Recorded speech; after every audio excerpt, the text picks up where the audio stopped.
हमारे औरंगाबाद की महाराष्ट्र की संस्कृति है, तहजीब है कि हम भी कोई त्यौहार जब मनाते हैं तो सब साथ में मिलकर मनाते हैं।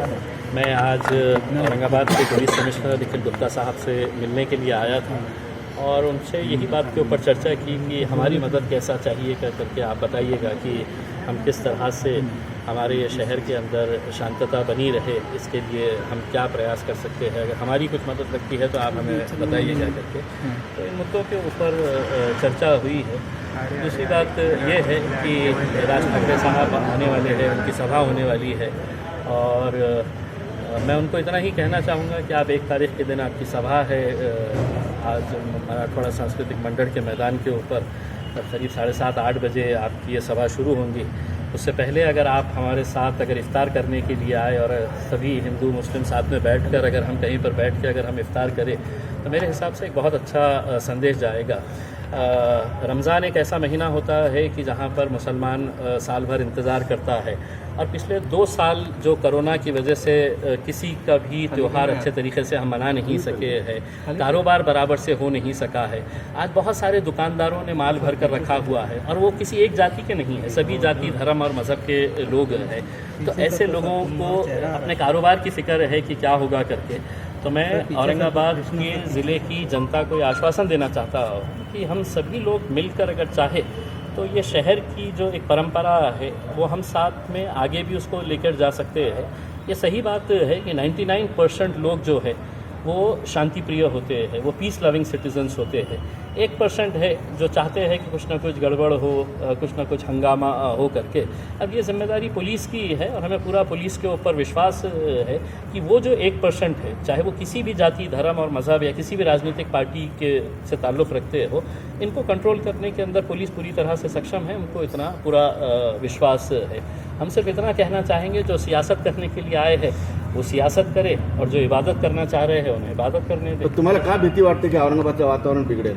देखिए, मेरा नहीं है। मुझे आज बहुत सारे छोटे मोटे दुकानदार जो कारोबार करने वाले जो लोग हैं जिन्होंने अपनी दुकानों के अंदर माल भर कर रखा हुआ है और वो सभी जाति के लोग हैं, उन्हें कहीं ना कहीं ये एहसास हो रहा है कि साहब कुछ होगा क्या। तो हम उनको यकीन दिलाना चाह रहे हैं कि कुछ नहीं होगा और हम ये पुलिस डिपार्टमेंट को भी ये यकीन दिलाने के लिए आए हैं कि आप पुलिस से ज़्यादा यहाँ के लोक प्रतिनिधियों का इस्तेमाल करिएगा, क्योंकि ये शहर सबका शहर है। देखिए, किस किस की क्या क्या सोच है इसके बारे में तो मैं बता नहीं सकता हूँ, लेकिन मैं सिर्फ इतना कह सकता हूँ कि औरंगाबाद को अगर सब जने अगर टारगेट कर रहे हैं तो औरंगाबाद में आने से पहले औरंगाबाद की संस्कृति, औरंगाबाद की तहजीब और औरंगाबाद का जो माहौल है उसके बारे में भी समझ। देखिए साहब, जब भी हमारी सभा रहेगी हम कभी भी किसी दूसरे धर्म के ऊपर हम कभी भी है तो उंगली नहीं उठाएंगे, उनके बारे में ये नहीं बोलेंगे। ठीक है, हमारे मतभेद हो सकते हैं, राजनीतिक मतभेद हो सकते हैं, हम भारतीय जनता पार्टी के पॉलिटिकल डिफरेंसेस को हम बता सकते हैं, हम शिवसेना के खिलाफ है तो हम बोल सकते हैं, लेकिन हम धर्म के खिलाफ कभी नहीं बोलते हैं। ये आपको हम ओपन चैलेंज करके बता रहे हैं कि हमने कभी भी हमारी सभाओं के अंदर हम किसी जात और धर्म के ऊपर हमने ये नहीं कहा है। इसके अंदर हम हमारे ऊपर मुसलमानों के ऊपर जो पॉलिटिकल जो इंडिफरेंस इतने सालों के साथ कांग्रेस और राष्ट्रवादी ने किया है, हमने उसको हाईलाइट किया है और उसके अंदर कोई गुनाह नहीं किया है हमने। देखिए, मैं एज ए खासदार मैं कई जगह के ऊपर कई जगह पे है तो दिवाली के मुबारकबाद देने के लिए जाता हूँ, दिवाली के फराड़ खाने के लिए जाता हूँ। तो मेरी भी ये वो है कि आप भी आइए करके।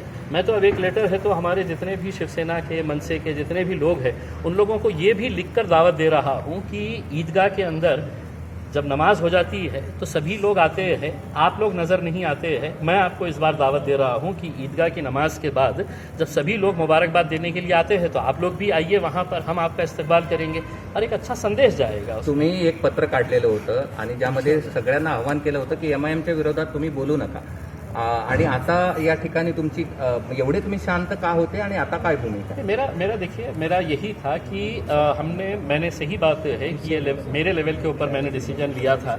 न किसी चैनल ने ये चलाया था कि मतलब ओवैसी साहब ने, ऐसा कोई ओवैसी साहब का उसके अंदर दखल अंदाजी नहीं थी, बल्कि मैंने ही ये डिसीजन लिया था क्योंकि हम आखिर में मेरी और आपकी हमारी सबकी ये कोशिश होना चाहिए कि साहब कहीं ना कहीं ये मामला गड़बड़ा ना जाए, कोई गलत बात कर डाले उसमें मीडिया किस तरह से उछालती है आपको भी मालूम है। तो मैंने अपने तौर के ऊपर ये डिसीजन लिया था कि महाराष्ट्र के अंदर किसी ने भी इस ताल्लुक से है तो कोई बात नहीं करना चाहिए करके, और उसका पालन हुआ। बरं, हे औरंगाबाद ही प्रयोगशाळा आहे का? कारण की काही दिवसानंतर आता उद्धव ठाकरेंची देखील सभा होणार आहे, हिंदुत्वासाठी ही प्रयोगशाळा झाली आहे? देखिए साहब, पहले भी ये होता रहा है, जब भी इलेक्शंस आते हैं हर राजनीतिक पार्टी अपने अपने एजेंडा के हिसाब से मैदान के अंदर उतरती है। अब हो सकता है कि इनके जाने के बाद कोई और आएगा, उनको भी हम दावत देंगे, आइए साहब बैठें करके उसमें। लेकिन ये है कि सबकी ये जिम्मेदारी है कि हम सब ने किस तरह से इस शहर के अंदर जो एक भाईचारगी का माहौल है, एकता का जो माहौल है, उसको ख़राब नहीं होने देना चाहिए, हमारी सबकी जिम्मेदारी है। और मैं औरंगाबाद की जनता को भी यही कहना चाहता हूँ कि आपके मन में अगर कोई डर है, कोई आपको ऐसा चिंता व्यक्त हो रही है आपको, तो बिल्कुल वो मन से निकाल दीजिएगा। ठीक है, एक राजनीतिक पार्टी का एक लीडर है, वो आ रहा है अपना एजेंडा लेकर, अपना भाषण देने के लिए उसके अंदर, लेकिन उसको इतना संजीदगी से मत लीजिएगा कि कल के दिन हम आपस में आमने सामने हमारे बीच में कोई मनमुटाव हो जाए करके, तो कहीं पर भी कोई चिंता नहीं। हाँ, चिंता कुछ दुकानदारों को ज़रूर है, कुछ कारोबारी करने वालों को ज़रूर है कि जिनको ऐसा लगता है कि साहब 3 साल के बाद है तो मेरा धंधा अब पनप रहा है, और रमज़ान के आखिरी के जो दिन होते हैं, 3-4 दिन जो होते हैं, उसी वक्त के अंदर है तो पूरा कारोबार है तो बढ़ता है, लोग आखिरी वक्त में ही ख़रीदने के लिए जाते हैं, तो उन्हें वो चिंता सता रही है। लेकिन उनको भी हम आश्वासन देना चाहते हैं कि ऐसा कोई आपको घबराने की ज़रूरत नहीं है। औरंगाबाद की संस्कृति, औरंगाबाद की तहज़ीब को हम आगे इसी तरह से तो बिल्कुल इसको वेलकम करना चाहिए। और कानून से बड़ा कोई भी नहीं है साहब। सुप्रीम कोर्ट ने अगर कोई एक जजमेंट दिया है तो उस जजमेंट का पालन होना चाहिए, लेकिन वो जजमेंट का पालन करने के लिए जो एजेंसीज है वो एजेंसीज ने आगे आना चाहिए, वरना कल के दिन ये होगा साहब कि अब मैं तय करूंगा कि क्या होने वाला है करके। तो अगर यही सब अगर सभी राजनीतिक पार्टियां अपने तौर के ऊपर अगर ये तय करने लगे तो इसका कोई अंत नहीं रहेगा। हमारा अगर विश्वास पुलिस के ऊपर नहीं है, आप जब ये करते हैं तो एक मैसेज देते हैं कि मुझे यहाँ की पुलिस के ऊपर विश्वास नहीं है, मुझे यहाँ की न्याय प्रणाली के ऊपर विश्वास नहीं है। हमारा विश्वास है कि हम मैटर देता है, हमारी तहजीब भी ये कहती है कि वो हमारे मेहमान हैं, अगर वो आ रहे हैं यहाँ पर तो आप सभा में जाने से पहले हमें बताइएगा कि हम सब साथ में मिलकर है, तो आप स्टेज पर जाकर आपको जो बोलना है आप बोलिएगा उसमें, लेकिन हम दुश्मन नहीं हैं। आपकी अलग राजनीतिक पार्टी का एजेंडा है, हमारी अलग राजनीतिक पार्टी का, दूसरों की राजनीतिक पार्टी का अपना अपना एक एजेंडा है इसके अंदर। तो आपके जरिए मैं आपको ये दावत दे रहा हूँ कि आप आइए, हमारे साथ इफ्तार करिएगा, उसमें हम सब साथ में त्यांच्या बदललेल्या अजेंड्यानुसार कोणाला काही वाटतंय, पोलीस इतका पाऊस फाटायला होतोय, वातावरण बिघडत कसं चाललंय बघितलं, आणि काय कुठलं म्हणजे काही तर असेल ना? पुलिस ही अच्छी देखिए पुलिस ही अच्छी तरह से बता सकती है कि उनके पास कुछ इंटेलिजेंस इनपुट्स है क्या। तुम्हाला काही आहे? नहीं, मेरे पास ऐसा कुछ भी नहीं है। मैं तो पुलिस डिपार्टमेंट को, पुलिस कमिश्नर को सिर्फ ये विश्वास दिलाने के लिए आया था कि हाँ, आपको हमारी अगर किसी ज़रूरत है तो हम आपको बिल्कुल पूरी तरह से मदद करने की। अल्टिमेटमवर तुमची प्रतिक्रिया देखिए, इसके बारे में महाराष्ट्र के गृह मंत्री ने पूरे अच्छी तरीके से खुलासा कर दिया है। अब हम ये मुद्दा जो है, ये मुद्दे को हम चाहेंगे कि सरकार, पुलिस, प्रशासन जो है वो उसको जिस तरीके से हैंडल करना चाहे। जो कानून है वो कानून हमारे लिए कोई अलग नहीं है। अगर सुप्रीम कोर्ट का कोई आदेश है तो उस आदेश का पालन होना चाहिए, हम भी ये मानते हैं उसमें, लेकिन ऐसा जोर ज़बरदस्ती से ना करें तो मेरे हिसाब से, वरना इसका कोई अंत नहीं रहेगा। हिंदुत्वाचा मुद्दा ते उचलतायत ह्या सभेत। देखिए, मेरा यही कहना है कि ये मैं तमाम लोगों को ये बताना चाहता हूँ, मेरे हिंदू भाइयों को भी और मुसलमानों को भी ये बताना चाहता हूँ कि ये जो मामले हम पिछले कुछ दिनों से, कुछ महीनों से जो देख रहे हैं, ये हिंदू और मुसलमान का मुद्दा नहीं है। ये मुद्दा है कि हिंदुत्व की रक्षा सबसे ज़्यादा कौन कर सकता है। तो इसके अंदर 3 पार्टियां जो है वो मैदान में उतरी हुई है। एक तरफ भारतीय जनता पार्टी है, दूसरी तरफ शिवसेना है और तीसरी तरफ ये मनसे है। अब ये तीनों के अंदर ये होड़ लगी हुई है कि सबसे ज़्यादा हिंदुओं की रक्षा करने वाला, हिंदुत्व को सबसे ज़्यादा मानने वाला, हिंदुत्व के लिए लड़ने वाला कौन सी जमात है। तो ये तीनों के अंदर आपस में कंपटीशन है, और जब मैदान के अंदर उतरे हैं तो उन्हें एक सॉफ्ट पंचिंग बैग चाहिए, एक सॉफ्ट पंचिंग बैग चाहिए कि जिसको है तो वो पंच करते रहे। और वो पंचिंग बैग जो है वो तीनों के लिए है तो मुसलमान है कि उनके मस्जिद को कभी टारगेट करो, मुसलमानों को कभी टारगेट करो।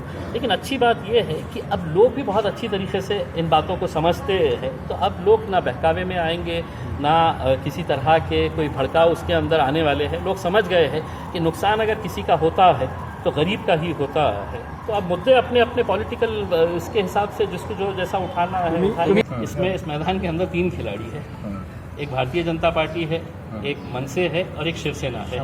ये इनकी आपस के अंदर ये जो चल रहा है कि साहब सबसे बड़ा हिंदू मैं हूँ, सबसे बड़ा हिंदुओं की रक्षा करने वाला मैं हूँ, तो ये वो लड़ाई के अंदर इनको एक पंचिंग बैग चाहिए।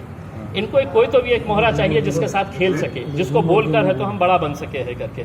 तो कभी मस्जिदें उठा लो, कभी शहर के नाम के ऊपर निकाल लो, कभी जात धर्म निकाल लो, और यही करते करते आम्हाला असं वाटलं होतं की राज ठाकरेंच्या मर्यादा असते. पंचिंग बॅगला सहन करण्याची सुद्धा मर्यादा असते. तुम्ही किती दिवस सहन करणार? नहीं हम सहन करेंगे साहब। देखिए, अगर शांति बनाए रखने के लिए अगर हमारे को बहुत हद तक कॉम्प्रोमाइज़ करना पड़े तो हम कर सकते हैं। बयान देने के लिए तो क्या है, मैं भी बयान दे सकता हूँ साहब, और ये भी आप अच्छी तरह से जानते हैं कि आप हमारी ज़बान का मुकाबला नहीं कर सकते हैं।